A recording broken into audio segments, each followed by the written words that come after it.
ലോകത്ത് പല മതങ്ങളുണ്ടെങ്കിൽ അല്ലെങ്കിൽ പല പ്രത്യാശാസ്ത്രത്തിൽ വിശ്വസിക്കുന്നവരുണ്ടെങ്കിലും എല്ലാവരും അംഗീകരിക്കുന്ന ഒന്നുണ്ട്, അത് മരണമാണ്.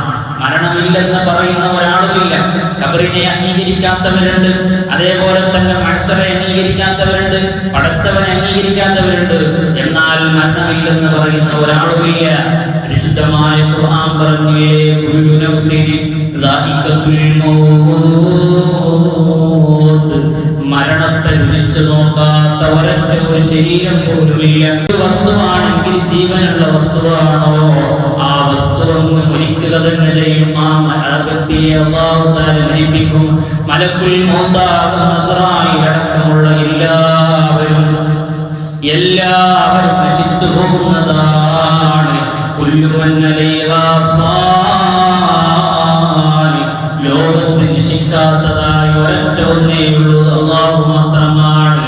അല്ലാഹ് അല്ലാത്ത മുഴുവൻ മരിച്ചു പോകുന്നു. പരിശുദ്ധമായ ഖുർആൻ അതിലെ പറഞ്ഞത് എല്ലാവരും മരിക്കുന്നതാണ്, മരിക്കാതിരിക്കുന്നത് അല്ലാഹ് മാത്രമാണ്.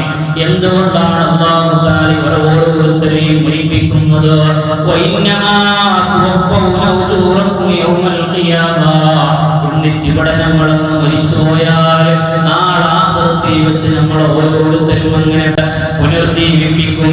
ഫമൻ സുഖിയ അനിന്നാർ വഉദ്ഖിലൽ ജന്നത ഫഖദ് ഫാദ്, നരകത്തിൽ നിന്ന് എങ്ങനെയെങ്കിലുമായി ഒന്ന് കഴിച്ചിലായാൽ, എങ്ങനെയെങ്കിലാണെങ്കിലും ഒന്ന് നരകത്തിൽ നിന്ന് രക്ഷപ്പെട്ട് സ്വർഗ്ഗത്തിലെത്തിയാൽ ആ സ്വർഗ്ഗത്തിലെത്തിയവന് മാത്രമേ വിജയിക്കുള്ളൂ എന്ന് സയ്യിദുനാ മുഹമ്മദുർ റസൂലുള്ളാഹ് സ്വല്ലല്ലാഹു അലൈഹി വസല്ലം തങ്ങൾ പറയുന്നു.